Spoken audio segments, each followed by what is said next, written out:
Good morning, everybody. Welcome to America's Most Wanted Food Labels. My name is Urvashi Rangan. I'm the Executive Director of our Food Safety and Sustainability Center at Consumer Reports. And we're really happy to have all of you here. I think it's going to be an amazing day of speakers and panelists who have really come from all over the nation. Who have really dedicated their lives to this movement in making better food systems and better food production. And we're really happy to be able to present to you the wealth of all their thinking and to showcase what they've been doing, as well as what's going on in the bad spaces in food safety, in food labeling, and where there's a lot of greenwashing going on in the market. The hashtag for today's meeting, for any of you that are Twittering, is Know Your Labels, or also Ban Natural. So hashtag Know Your Labels and hashtag Ban Natural. While we're learning about meaningful labels and meaningful programs going on today, remember the bookend to all of this is we want to get rid of the green noise in this space. And banning the natural label is really a part of that, since it has no meaning, it has no standards essentially, and no verification. And we do have a petition that's people can sign at takepart.com/food-labels. Elisa, would you come on up? I'm Elisa Odabashian. I'm the director of the West Coast office of Consumers Union. Consumers Union is the policy arm of the nonprofit Consumer Reports. We have an office here in San Francisco, just down the street on Mission Street. The magazine is published in Yonkers, New York, where a lot of the testing of the products is done. We also have an auto test center in Connecticut, and we have 3 advocacy offices around the country, one in Washington, D.C., one here in San Francisco, and another in Austin, Texas. So today you're going to hear a lot of incredibly great information from a raft of experts on food safety, food labeling, food sustainability practitioners who are out there every day trying to make food and labeling better. We hope that this information will inspire you and also inform your purchasing decisions. While I generally feel that the world is changing at lightning speed, there are some things that haven't changed and don't change. Since Consumer Reports issued its first magazine in May of 1936, this is the first issue of Consumer Reports.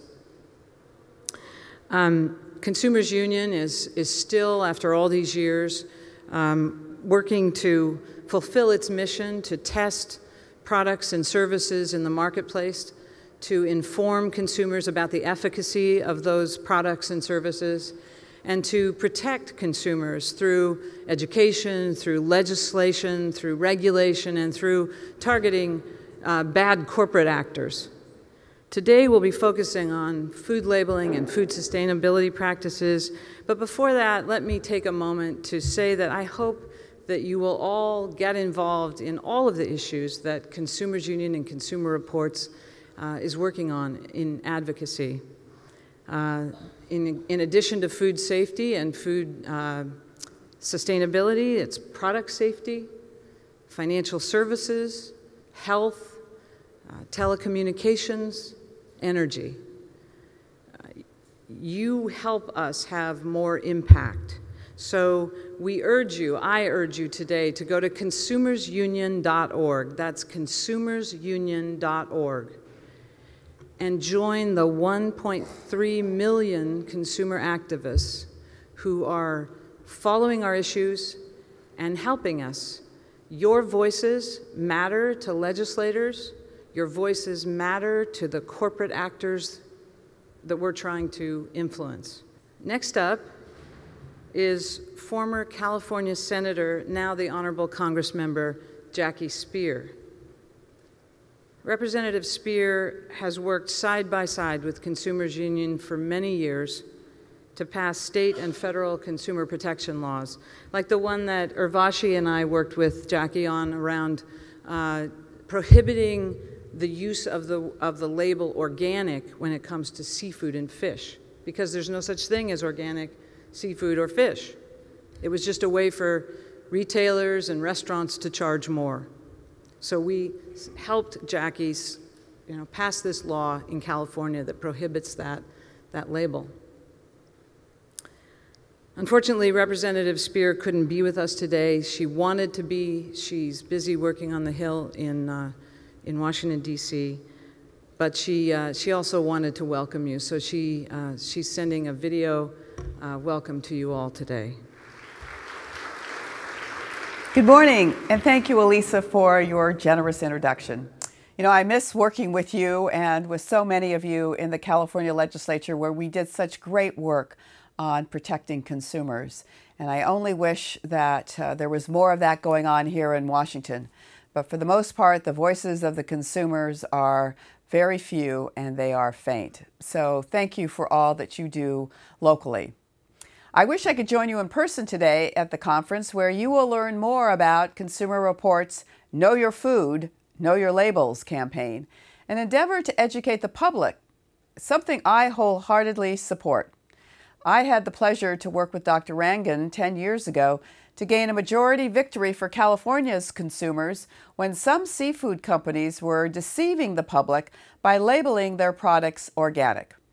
What was found is that banned and ecologically dangerous chemicals were prevalent at some of these self-proclaimed organic seafood farms.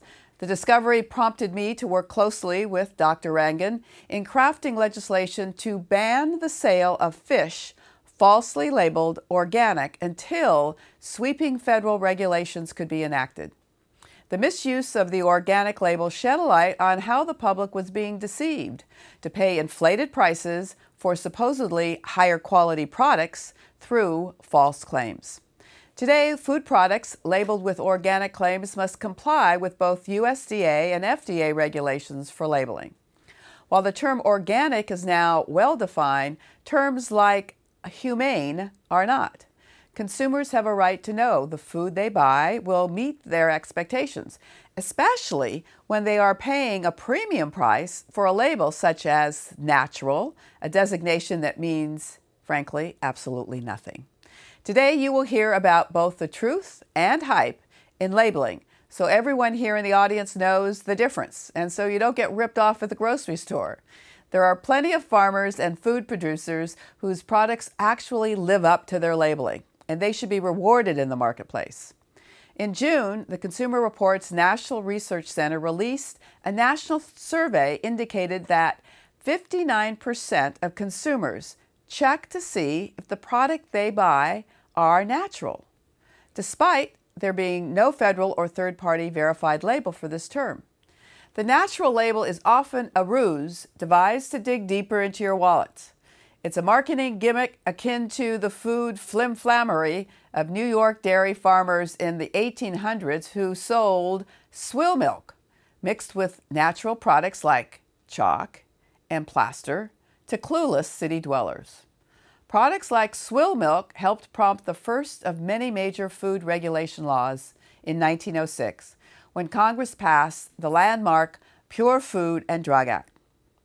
Today, after a 3-month steady campaign, Consumer Reports is seeking your help to kill the very misleading natural label and spread awareness about sustainable production practices such as fair trade, animal welfare, and organic.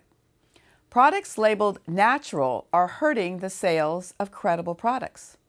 I support Dr. Rangan's quest to clean up the green noise in the food label marketplace and to rid it of the phony labels that cloud our choices. It's time consumers know the difference so they can make a difference. Since the FDA has not developed a formal definition for use of the term natural or its derivatives, it's time to ban the label outright. Today will be an eye-opening experience as you hear from an array of experts reveal how to raise animals for production with true welfare, the reality of farm worker conditions, sustainable food production, and America's most wanted labels. Protecting consumers from fraud and product mislabeling has been a top priority of mine throughout my 35-year career as a public servant. Know that I will do all that I can in this less than productive Congress to continue to put your interests first. I want you to know that as goes California, so goes the country. Much of my work in terms of consumer protection started in California, and no sooner had we done things like ban ephedra or require nutritional labeling of packaged products that the federal government stood up and took notice and then acted. Remember, you can make a difference in helping to ban the natural label. Thank you for attending today's conference, and I hope you have a great day. So thanks to Jackie Speier for that. And now I'd like to introduce our opening speaker. Tara Duggan is a James Beard Award-winning journalist and cookbook author. She's a food writer here at the San Francisco Chronicle, and she's also written for the New York Times, Sunset Magazine, Chicago Tribune, Food and Wine, where she's also a contributing editor. She's also trained as a chef at the San Francisco Culinary Academy, and she's written several cookbooks, including Root to Stock Cooking, The Art of Using the Whole Vegetable. We're so glad to have you here, Tara, and welcome. Thank you.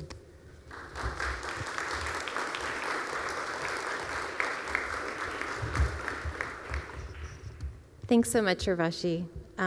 It's really a great honor to be here today, and I want to thank Consumer Reports for hosting this conference. I also really want to thank Consumer Reports for their Food Safety and Sustainability Center, and that's a resource that I refer to often. I've interviewed Urvashi many times on food stories, and it's great to see all your interest in food labels today. I also just think it's exciting to be at City Hall. There were a bunch of tourists milling around, people getting married. It's a great environment to be in. So food labels it's a subject that I find pretty fascinating, and what I find interesting about it is how much food labels vary depending on food trends, and also what's disturbing about food labels is how unreliable they can be.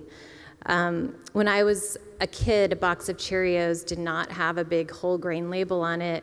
Today it has a large whole grain, I think it says first ingredient whole grain label. But I don't really, as far as I can tell, the product hasn't really changed, but our ideas of what's important and popular have changed over the years.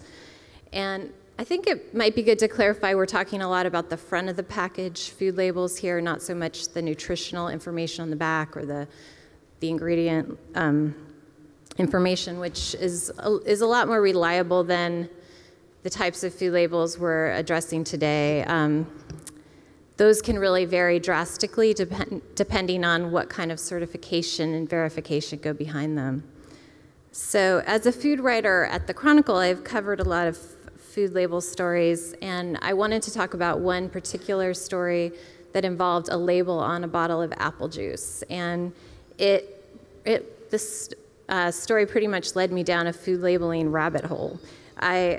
I have to say, in addition to being a journalist, I'm a mother, and there have been times where I didn't let my kids drink apple juice because I was one of those modern mothers who's more likely to serve your kids hummus than juice.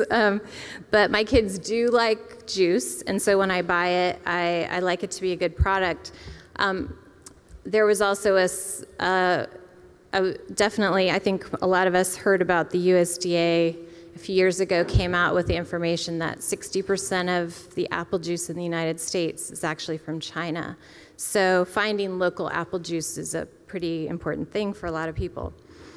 And a few years ago, I started noticing, maybe some of you did too, these really large bottles of gallon-size apple juice that were labeled North Coast brand apple juice, and they were sold at Whole Foods. And they're an organic product, and right on top of the front label, it said, made in Sonoma.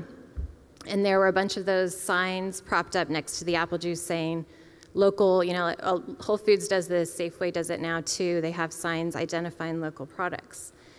And so I was definitely intrigued by this product. It was the first time I'd seen it, and not just for my own personal use, but as a food writer at the Chronicle, we're always looking for the next local thing.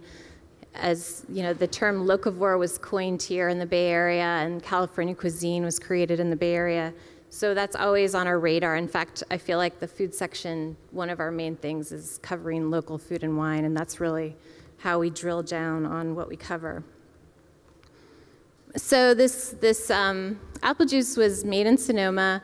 As many of you know, Sonoma County was once a really large production of apples in California, and that's changed really dramatically as more vineyards have come in and taken over the apple orchards. In the 1950s, there were 13,000 acres of apple farms in Sonoma County. At last count, there were 2,000 acres, so it went from 13,000 to 2,000. The county used to also have a number of canneries all around in different towns, and that's where apple farmers would bring in their apples. They'd be turned into juice and applesauce. Now there is, as far as I know, one apple cannery left in the county. And this Sonoma County is best known for the Gravenstein apple, which is this nice green apple with red stripes. It's a sweet tart apple with a crisp flesh.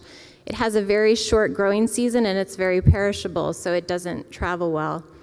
And it's also gone down in numbers. So there used to be thousands of acres devoted to the Gravenstein. Now there are only about 500 left. So the Gravenstein was recognized by Slow Food USA on its Arc of Taste, which is a list of foods of exceptional quality because of this historical value. So this is just all to say that Sonoma apple juice has a lot of cachet and a lot of presence in this area. I'm not sure who figured out it would be a good idea. This was a few years ago before when local was just becoming more of a big thing and hadn't really hit mainstream quite as much as it has today. And I don't know who came up with the idea to put the Made in Sonoma label on this juice. Was it the brand itself? Was it Whole Foods who suggested that? But whoever it was smart, because as we learned today in the Consumer Reports survey that we've been talking a lot about, this national survey that Consumer Reports conducted on food labels, 92% of Americans think that supporting local farmers is important or very important. And local was more important than natural and organic. And it was twice as important as fair trade, according to this survey. And you'll be hearing more about that today. Now I'm talking a lot about local. I wanted to drill down on that since that was such a popular topic in the survey. Of course, many critics say that depending on local farming is not going to solve the world's food and hunger problems and environmental problems, but the point is that it's a very popular issue right now, and if that's what consumers are looking for, then it's important we address it. So back to the apple juice. Right when I started noticing all this apple juice in stores, I was talking to a Sonoma apple farmer, and she told me, it turned out she processes her apples at the same cannery as this one large North Coast brand that I was talking about. Sorry. And it's the only cannery left in Sonoma, and this small farmer who asked me not to name her because she doesn't want to lose her contract at the cannery, had some information that sort of backed up my initial concerns about where all this apple juice was coming from, because as I saw these big displays of apple juice in the stores, I was wondering how could so much apple juice be coming from Sonoma when we know there are very few apple farms left. And she told me that she'd been at the cannery and she'd actually seen trucks come in unloading their apples from Washington State and from Arizona, of all places. And she said, there aren't enough apples in Sonoma to support all this juice. And as I was pretty surprised, I thought this is a pretty good scoop. If this big product that's being sold at Whole Foods is being professed as a Made in Sonoma product, but it was coming from places like Arizona, a lot of consumers were being deceived. And I it also is important, as we were talking about earlier, the farmers who really do sell all Sonoma apples are trying to compete with these larger products, and the label is deceiving for them as well. So I worked up the nerve to call the president of the company that makes the North Coast brand. It's called Manzana Products. They're in Sebastopol. And I asked her, why do you call your apple juice made in Sonoma when I heard that it doesn't have all Sonoma apples? And she said, made in Sonoma means that we make it here in Sonoma County. Some of the apples are probably from here, but there aren't enough of them to all be from here. She told me that the juice was a blend. It was made from around 25% Sonoma apples. The rest were, as I had heard, from Washington and Arizona. It used to all be from Sonoma County, but now we have a lot of vineyards and not as many apples, she said. I was pretty surprised at how forthright she was. I was expecting maybe for her to hang up the phone. And I ended up writing a story and quoting her about the apple juice. And it's funny because now that I think back on it, here I am beating up on this local cannery that, that's producing apple juice for its customers. And the thing is, the president of this company, she wasn't lying. She wasn't breaking the law. Her product is made in Sonoma. The apples come into a cannery in Sonoma. They're processed and juiced there. But of course, the label is still misleading because it implies, made in Sonoma implies that it's locally grown. You could look at it, on the other hand, you could look at it compared to the juices that have no origin on them, and they're most likely from China. At least this product is partly from local farms. Buying it is supporting a local cannery and a local business. I found out later that Manzana is a 90-year-old company, and the person I interviewed was the granddaughter of the founder. So if that cannery went away, where would all these other apple farmers process their juice? So it just depends on how you define local. And the problem is that local is not really defined in our country. There are some fledgling efforts, but the main thing is American wines are labeled according to where the grapes are grown, as many of us know, with an AVA boundary that is spelled out by the government. But most other food products don't have that kind of designation. There have been some efforts to regulate this. There's a fledgling effort for an AOP, an American Origin Products Association, which is similar to the DOP in Europe, which regulates food products like Parmesan that come from a specific place. And some states have regulations for terms like Hawaii has a regulation for using the term Kona coffee, and Georgia does that with Vidalia onions, but those are only within state boundaries and very narrow. So as you probably noticed, companies like Walmart and McDonald's have caught on to the local bandwagon. They're having ads promoting that their food comes from local farms. I think it's really interesting. They're also doing public relations campaigns. So today, McDonald's invited me to an event. It's a Salinas farm, and they called it an exclusive event. And it would include a complimentary lunch prepared by chefs using ingredients you'd find in a McDonald's restaurant. So I guess they knew they wouldn't lure us to this event with a McDonald's lunch, so they hired a couple chefs. So it's not to demonize big food companies, because if they really are supporting local farms and that's what their customers want, that everyone's happy. But the problem is there's no third-party certification to really back up the claims. So, and today's conference is really all about that, helping consumers understand how they can read behind their food labels and really get to the bottom of them. But as a friend pointed out, if you need a journalist to make phone calls to find out where your juice comes from, it's not a very transparent situation. So there's one last detail that I left out earlier.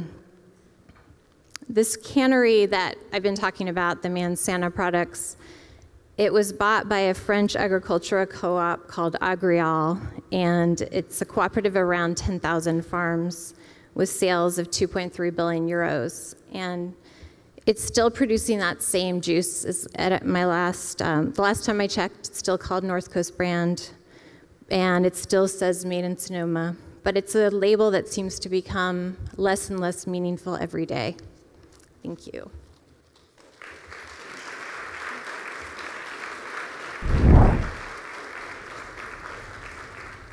Oh, natural, huh?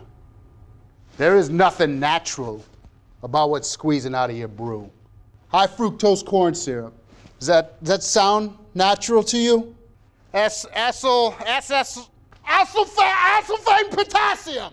What is this, chemistry class? I don't know where I am right now. Oh, you got so sweaty. What's labeled natural feels criminal. Stop the lies. Sign the petition. John, give me a roll of paper towels, because I got to clean up on aisle 3. Join Consumer Reports in telling the government to ban the natural label at takepart.com/food-labels. Good morning, everyone. My name is Colette Cosner, and I am the Executive Director of the Domestic Fair Trade Association. It is such a pleasure to be here with you all today. I want to thank Urvashi for inviting us to be here to be a part of this panel. These surveys that have just come out from Consumer Reports are very much in alignment with our own work and really help push the movement forward for more transparency and accountability around fair trade labeling, around ethical labeling. I'm just going to take a few moments to tell you a little bit about the Domestic Fair Trade Association and our work in the role of consumer education before we get ready with this star-studded panel that we have in front of us today. So the Domestic Fair Trade Association is a unique coalition of many stakeholders throughout the food and farming sector working on justice and equity issues, and in particular to promote and protect the integrity of domestic fair trade principles, which is really drawing on international fair trade principles and organic principles to outline a more holistic vision for sustainable agriculture in the global north that really has at the cornerstones farm worker rights and small-scale farm preservation and sustainable agriculture as the tenets really leading it forward. So it's really these issues around labeling and around transparency and labeling are super important to us. We actually also do our own work to evaluate different marketplace claims that are out there in the fair trade realm, in the social justice marketing realm. And it's really exciting for us to be here. So again, thank you so much.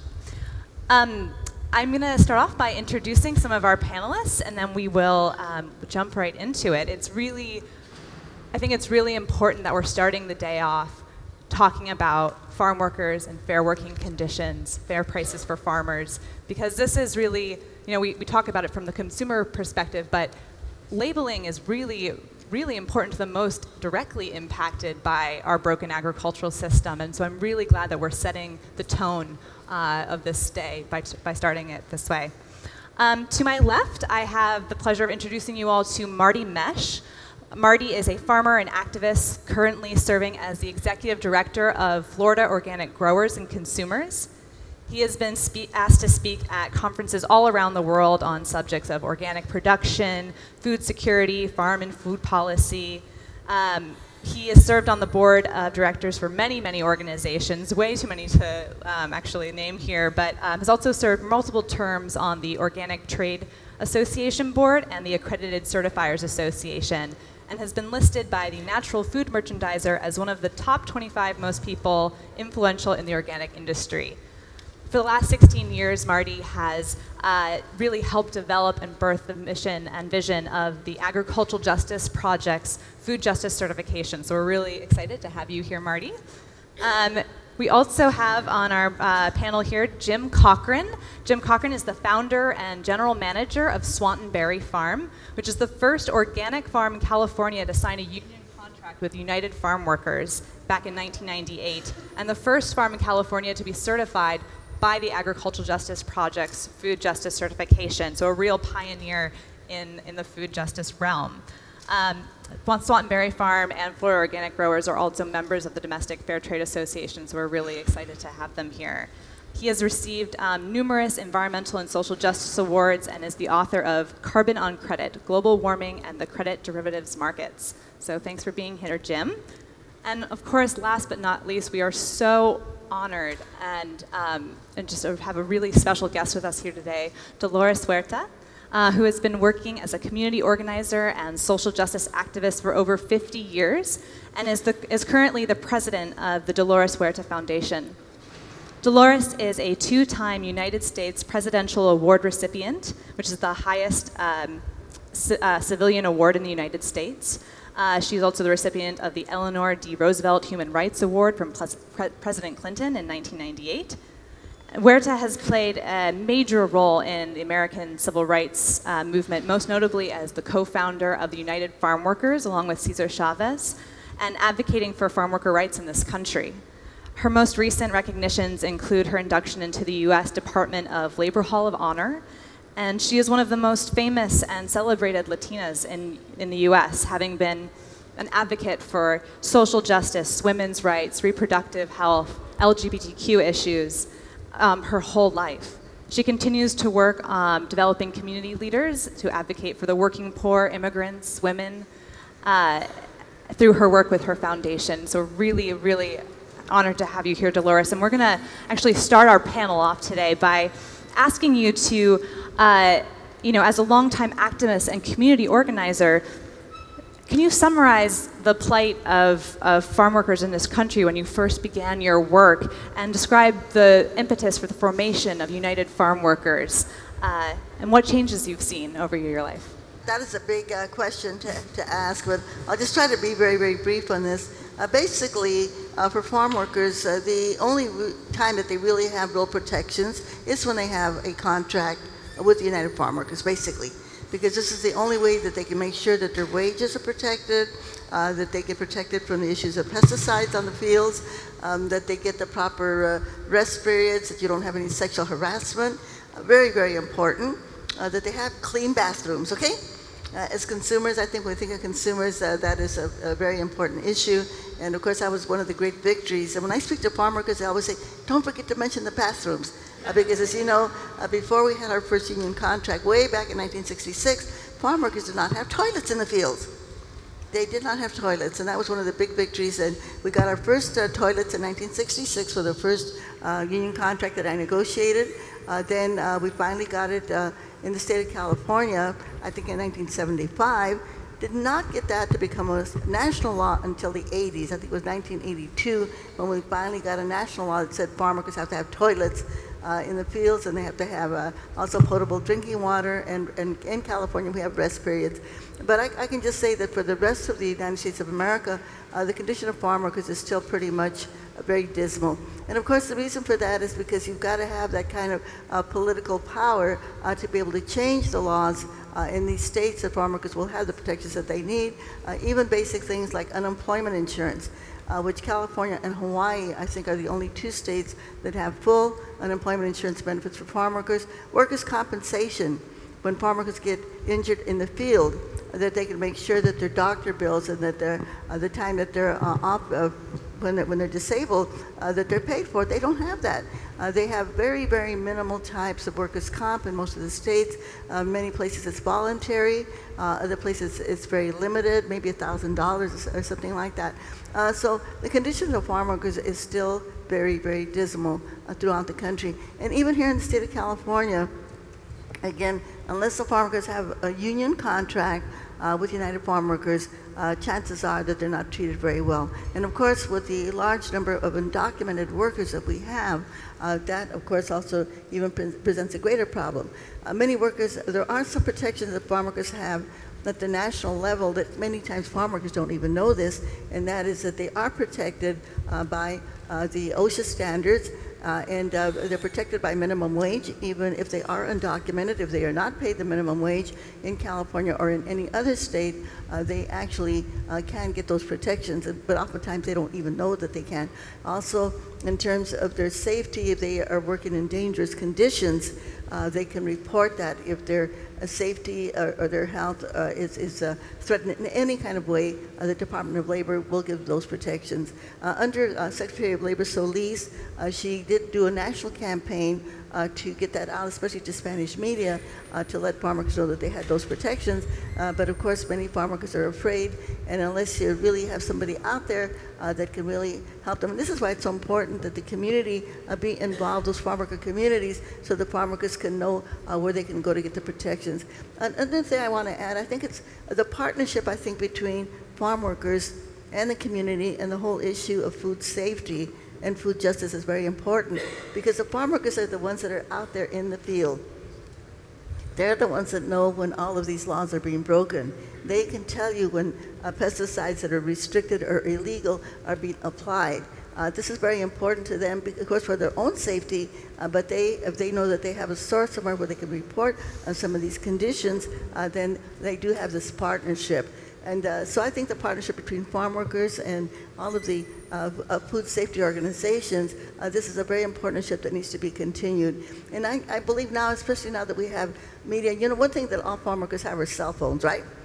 And you know, so if we can figure out ways that we can get that information out to workers, and then workers can report, they can actually make a report. We had a group from USC, a group of students, that they actually come into the farm worker communities, and then they think of a different kind of methods that they can use to help farm workers out in terms of the conditions that they have, not only with their families, but at their workplace.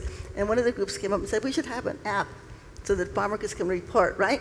They can just call in and say, you know what, we have a safety condition here where our safety is being threatened, or we have a condition here that is actually might adversely affect consumers. But that's something that we can think about. So I'm really happy, you know, that I want to say this too. One of the great things, of course, with the farm worker movement is when we did sign those contracts, when I negotiated those contracts, we made sure that we put very, very strong protections when it came to pesticides. And also in the farm workers movement, we were able to ban many of the pesticides, starting with DDT, parathion, Dynaseb. I could go on and on. Of course, the problem that we have is that they keep making new pesticides, right? They keep making new ones, and eventually, and I think this is something that we can achieve. Again, it's all tied into the politics to elect people that we know that care about the safety of consumers and safety of farm workers. But I think that we have to start a movement that we can take anything about the application of pesticides, take it out of the hands of the Ag Department, take it out of the EPA, yeah, and then put it under Health and Human Services. You know, pesticides are economic poisons. This is what they are. And they should be treated in that respect as chemicals and poisons. And we should put all of the application of pesticides under the health departments. And I actually, back in 1972, actually got a bill out of the state assembly, you know, but of course it died in the Senate, in the state Senate here. But I think this is something that we can, and we know that, as was said earlier, that it takes a long time to be able to change things, but we know we have to start somewhere. And I think this is something that all of us in the food justice and the food safety movement just should start thinking about. Let's just take these pesticides out of this department here and take it out of the EPA. I was at a hearing a couple of years ago when they were talking about one of these organic pesticides, and they were saying, well, we can, you know, we have to have, we know that this is a gas, and you know, maybe there should be like a buffer zone. How can you have a buffer zone for a gas, right? It's going to keep going and going and going. You're not going to be able to stop it. So it kind of shows some of the ignorance. And I was sitting in that hearing, and I thought, we should not be sitting here in this hearing. We should be outside picketing this hearing, right? It was an EPA hearing, and it was ridiculous to talk about, you know, doing a buffer zone for a gas, because you're not going to be able to stop it. But so the conditions of farm workers are still very, very dire. In most of the states, I should say all of the states in the United States, except California, But even in California, we have issues where we do not have the protection of union contracts for farm workers. Thank and you. I wish we had more people like Jim here over here.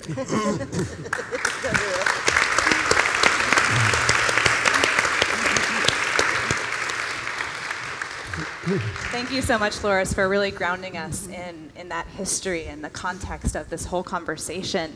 I'm going to turn it over to Marty as one of the visionaries behind the Food Justice Certification, which is a label dedicated to, among other high bar social justice standards, fair treatment of workers at its real core. What challenges do you see facing farm workers today, but also farmers, and how are those movements in conversation with one another? First of all, it's an honor to be here. I want to thank Consumer Reports for doing the conference and the invitation to participate. You know, the two issues are forever tied together. A farmer can't pay a farm worker a living wage if a farmer isn't receiving a fair price. So, you know, it's all tied together in what is oftentimes, or really, an unfair structure that we have where the price is always driven down to the farmer, and then farmers end up viewing human beings, farm workers, as almost another cog in the wheel, another disposable piece of equipment, whatever. And so I think we have to reward we only have to strive to get farm workers a living wage, but also farmers a fair price from buyers, and those two things can go a long way. Great, thank you so much. I also wanted to ask you about the principles of a domestic fair trade certification, the principles of your label. Why do we need it? And I also want to, first want to introduce it and give it credit. We had partners involved. Florida Organic Growers is one of those partners, but the Rural Advancement Foundation International, CATA, Farm Worker Support Organization that works with farm workers all over the country. NOFA, it's the New England Organic Farming Association. The NOFA Interstate Council now has joined us and was represented from the very beginning. And then a Bolivian Organic Growers Association participated in the beginning as well to bring the voice of indigenous peoples into the conversation. Those four partner organizations. You had asked me? What was it? That's actually great, and we're actually going to watch a short video about this new label, about the Agricultural Justice Project's label, to give us some context before we go forward. So is it?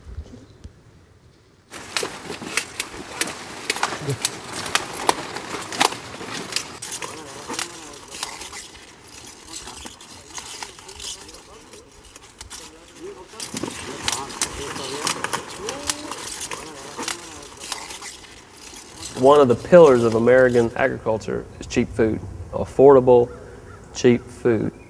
In order to do that, you have to be able to push people to their limits and pay them as little as humanly possible.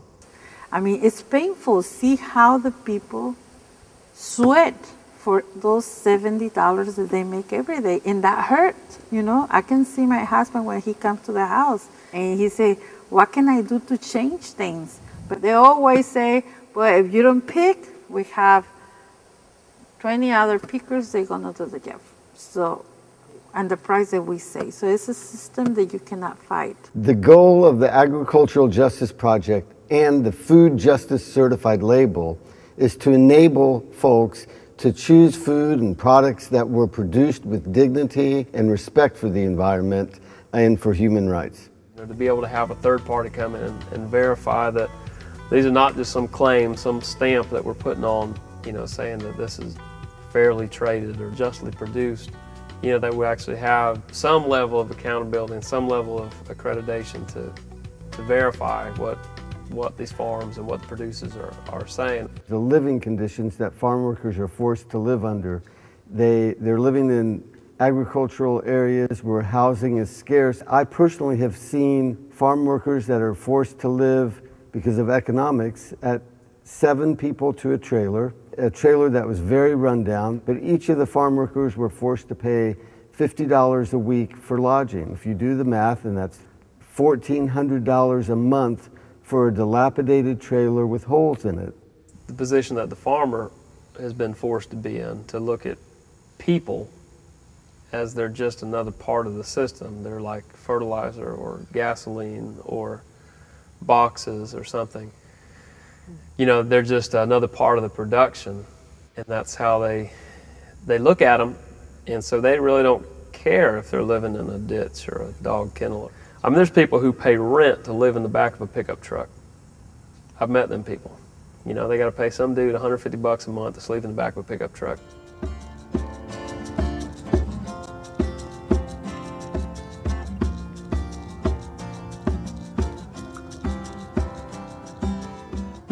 Farmers are always like, you know, a month away from bankruptcy, most of them. Farmers are in a situation where they invest a lot of money up front. So at the beginning of the season or before the season starts, in infrastructure, in seed, in inputs, in labor, and they pay all that out early on. When it's finally time for harvesting, that's when they deliver product and they can bill. But there's a delay even beyond that for a lot of farmers because not all buyers pay on time. The Agricultural Justice Project held forums across the nation and internationally to gather input on what would a fair label include. What are the specific components that would need to be in a standard in order to be able to make a claim in the marketplace that this particular food item was created and produced by companies that are fair, that are just. It's really revolutionary to have a table where farm workers are sitting next to farmers, are sitting next to processors and saying, let's all bring the standard up and address all the needs here. I want to grow some good stuff, you know, and I want some people to eat it. I want it to taste good. I want it to be healthy, and I want to do it as respectfully and honorably as I can. If you take the time to do this and want to have locally produced organic food the whole year, it's important that the people that are getting that food for you are treated fairly. There is a group of informed consumers in America. They value purchasing good things. Those are going to be the people looking for the certification and looking for the validation that comes from that. The responsibility is on us as the public and as consumers to ask questions, to shape the industry the way that it should be shaped, to ensure that we're not supporting abuse and injustice for the lives of many, many people when we're making a purchase in the grocery store.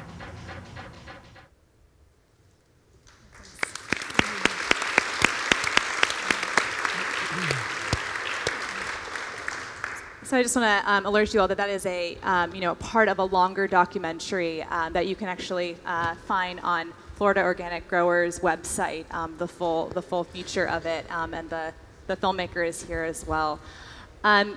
So I want to turn it over to Jim.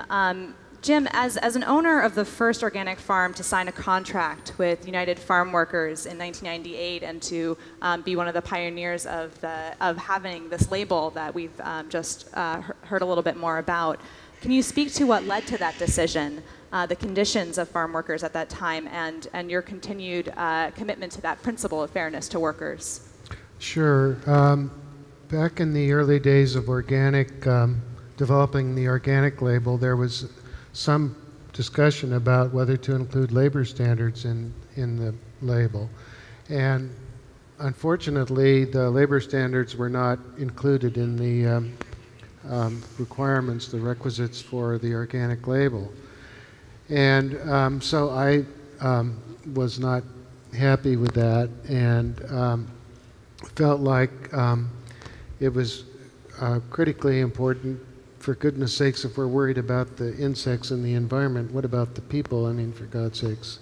And furthermore, the concept of a labor union, my grandfather, interestingly, in 1936, my grandfather was organizing for the Amalgamated Transit Workers Union, and my grandmother was involved in some sort of milk advocacy thing that I didn't really understand, it was a long time ago. And anyway, this takes generations, years. This is never going to end.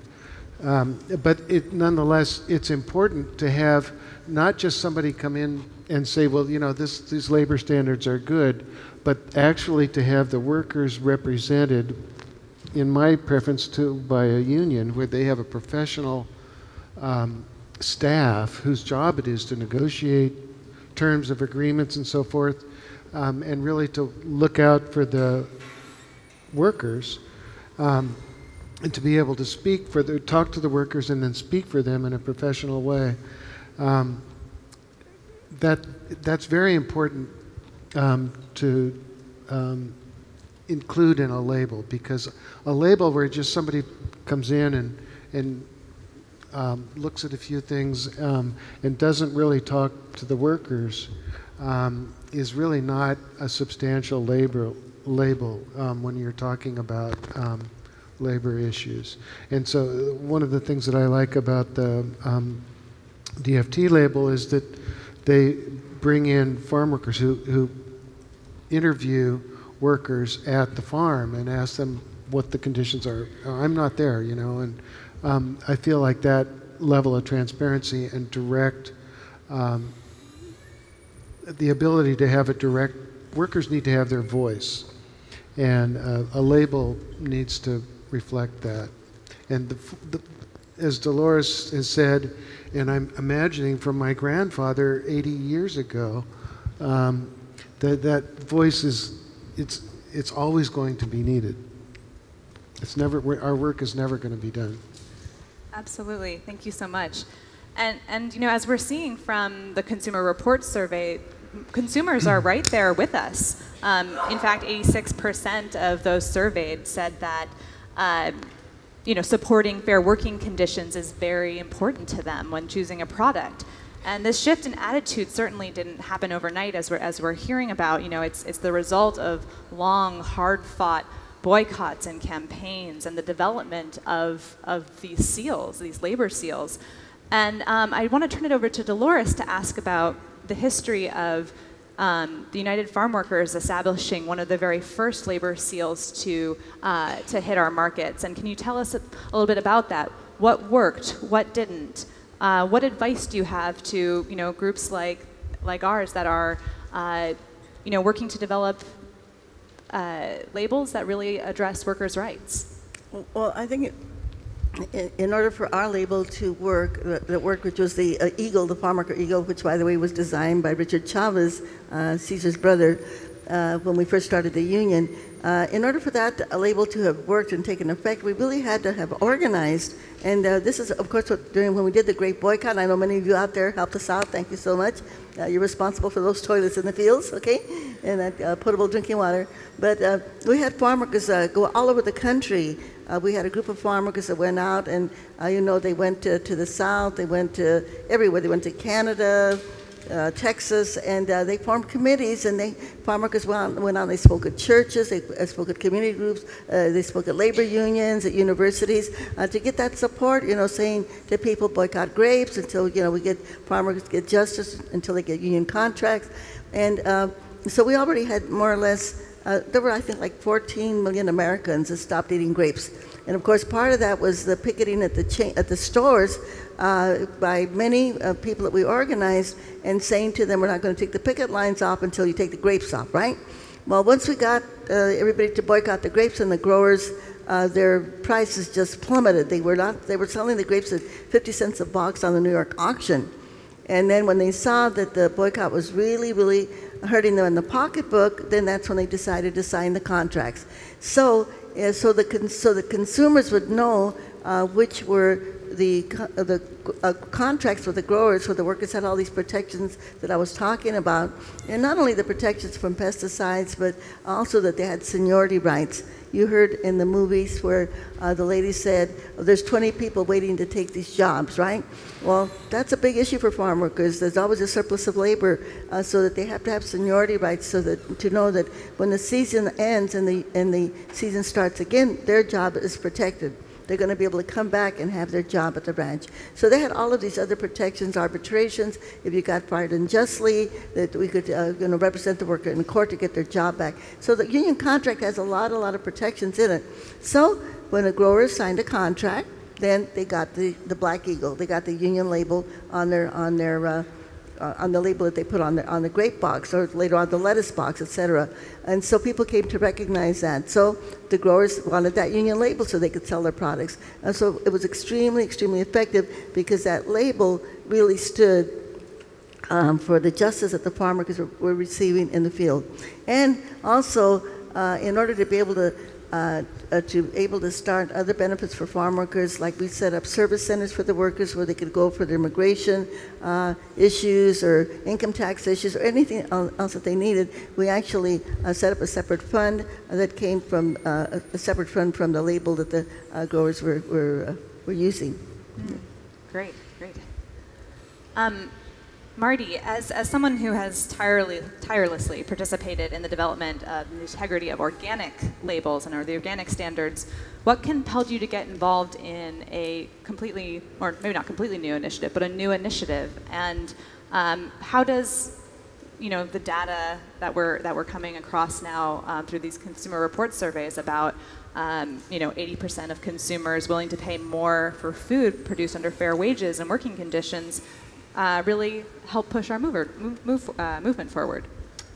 For me, as an organic farmer, what we were doing from a production side was radically different than what chemical-intensive conventional agriculture was doing at that point in time. But also not some side benefit, also the way we had our relationships with workers as well as with our buyers was radically different. The social interactions and the social components were different, and they were equally important to us as on the organic farm.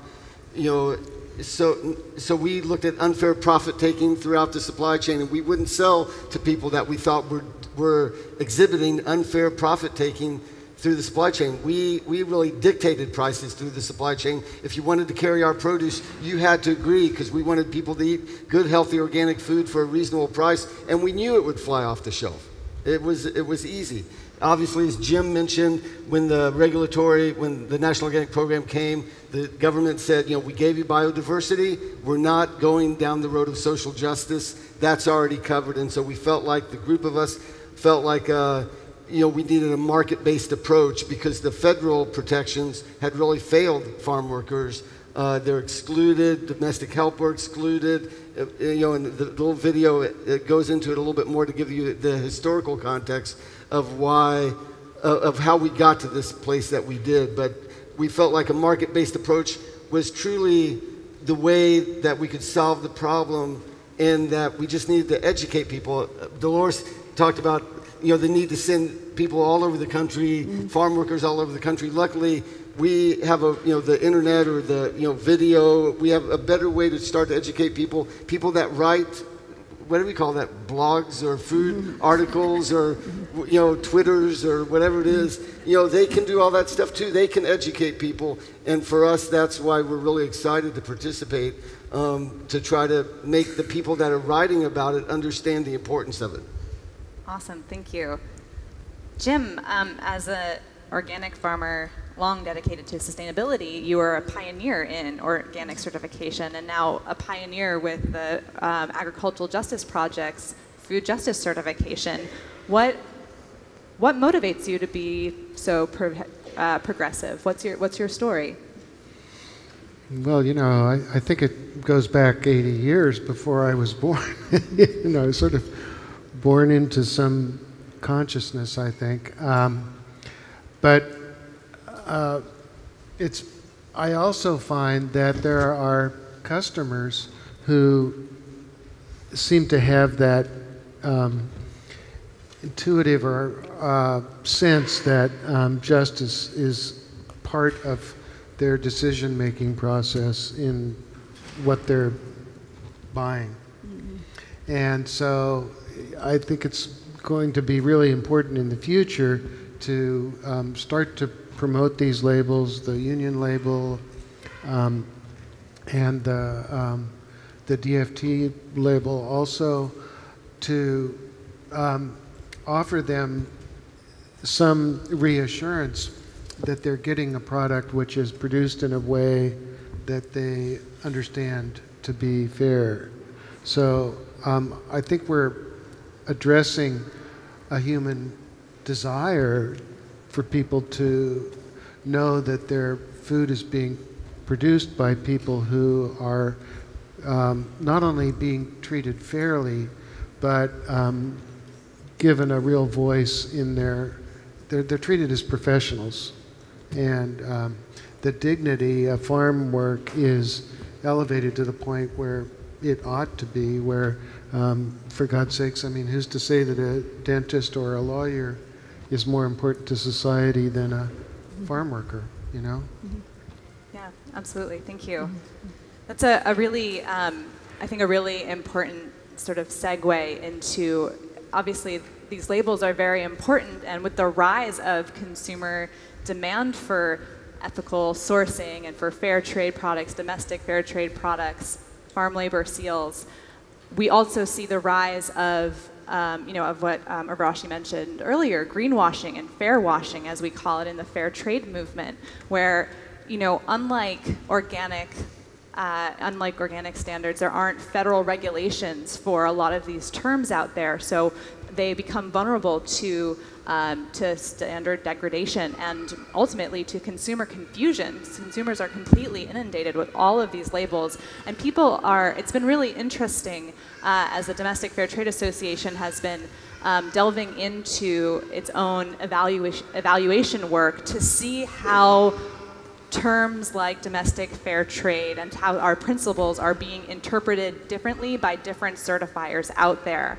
And I think I just want to take a few minutes to tell you a little bit about what we've been seeing in this landscape and some of the nuances and differences between these labels that you have, sort of up here on this screen. Because I think this is the heart of where we're going to really make a difference, is where if we can educate consumers around what these labels actually mean and promote the ones that are adhering to high bar standards and have a lot of integrity.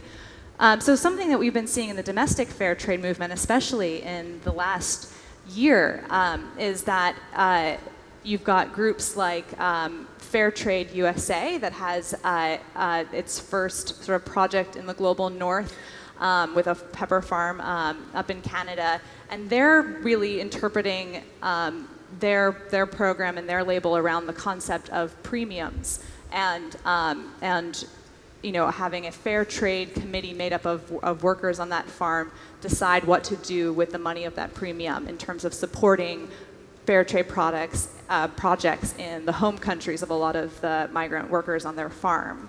So that's a sort of one way that these programs are being interpreted. You have other groups like Fair for Life, which is the orange symbol up there, which is a symbol of the Institute for Market Ecology's program that is certifying, starting to certify also in Canada farms that are cooperative farms and are really about how that's giving back to the local community there. And how the cooperative movement is supporting strong local economies and kind of looking at it from that perspective. Then, of course, we have what we're talking about here, the Agricultural Justice Project, that's really taking a deep dive into the way that farm worker rights organizations should be deeply embedded into the monitoring and auditing process of these certifiers themselves. So we're seeing this sort of wide continuum of the way that this terminology is being used in the marketplace, and so it's up to us to ensure that the voices of the most marginalized are at the table in the evaluative process, and that's part of what's unique about our evaluations, which you can find on our website, because farm workers themselves and small-scale farmers are coming together to review these evaluations through consensus and approve the decisions to to endorse or not endorse these labels together. So it's a really big deal because farm workers and farmers are often pitted against one another, and we're really trying to, through these labels, figure out how we can have a more collaborative process. Another label that's up here, that we are looking at this year is the Equitable Food Initiative that I'm sure many of you have heard about as well, which is a new label that uses third-party auditors to certify compliance with a three-part standard looking at labor rights, food safety, and pesticide hazard reduction. And has a lot of stakeholders involved in that label, including United Farm Workers and the Farm Labor Organizing Committee and Cochran, as well as lots of other folks in the food safety realm. And so that's another label to really be looking at as well, I think, right now. It's exciting to me because what a lot of these labels are representing is a real shift towards farmer-led initiatives, farm worker-led initiatives, as opposed to simply sort of claiming to be representing farm workers. But farm workers themselves are a part of the monitoring process in a lot of these labels, and that's, I think, a really important turn and something that we should be really looking for when we're promoting high bar standards. We're going to wrap it up with a couple more questions. Marty, to what I was just talking about, can you talk about how AJP's label ensures fair working wages and working conditions for workers, as well as fair prices for farmers? How do those things work out? The Food Justice Certified label really, the standards were developed in a collaborative, as mentioned in the video, but in a collaborative manner. The management board operates by consensus, includes farm worker organizations on it, and the individual farm audits, when Jim went through his audit, he had a certifier, a licensed certifier come to the farm and interview him, while a farm worker organization or representative met individually on a risk-based manner with individual farm workers, and then the two of them get together and generate a report. So farm workers are critically and importantly involved in the audit process, in the certification process, in the standards development process, and standards interpretation process. For us, I think that's what separates it apart from many labels that, in all due respect, send in parachute in an inspector from the outside into a culture or an operation that they may know, but that the farm workers may lack the trust and the commitment to open and be honest. If you're the only woman there on the crew, you're probably pretty careful who you're going to talk to about sexual harassment, when all the eyes are going to obviously point right back to you if the auditor generates a report that triggers that repercussion on you. So, Dolores, can you kind of close us out here with what do you see as the signs of hope that are in this landscape right now? What are there current campaigns or programs that consumers should be more aware of? Well, first of all, I think we have to be real. When we think of agriculture, when we think of agribusiness, when we know that probably over 90% of the land in California is in the hands of the corporate growers, not the organic farmers, okay? So I think we have to be real in terms of the effects of these campaigns that we're doing, especially when we come to big states like California. Swanberry Farms is very unusual in that it does have a labor agreement. It has a contract with workers. I think organization of farm workers is extremely important. And I applaud, the fair justice labels, etc.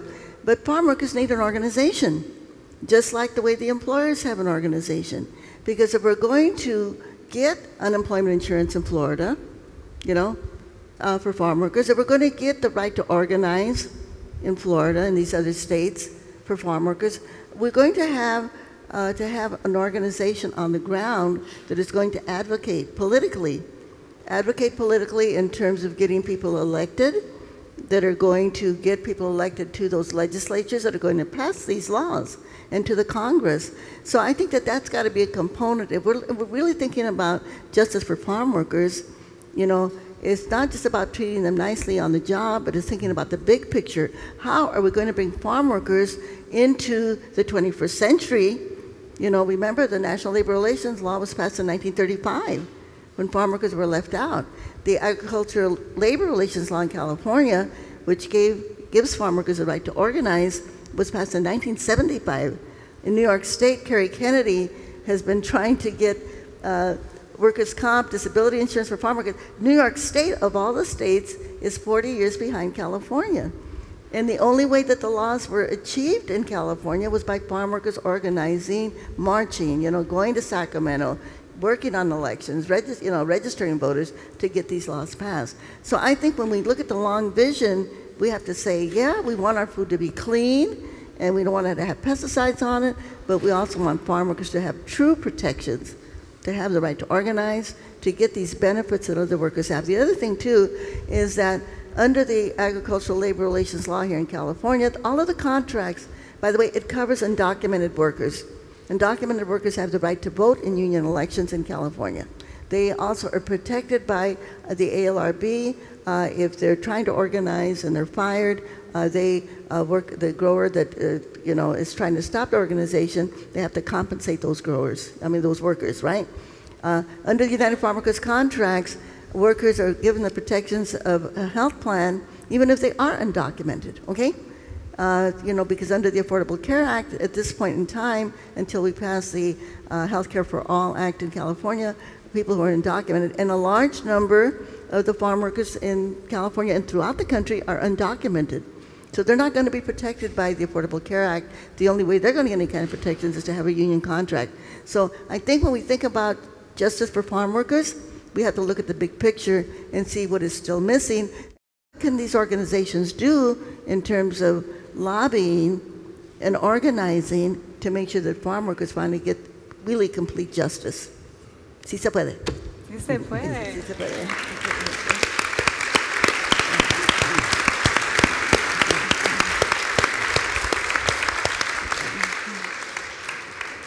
Thank you so much. We actually got in our time frame. I was so worried we weren't going to. So thank you all very much for your incredible work on all of these issues and for your continued participation in the struggle. Thank you so much. Could I just say, yes, please. I know about the work that our foundation we're still organizing farm workers, but we do it at the community level, and not at the union. I'm not with United Farm Workers. The president is Arturo Rodriguez, and of course you can learn more about them on their website.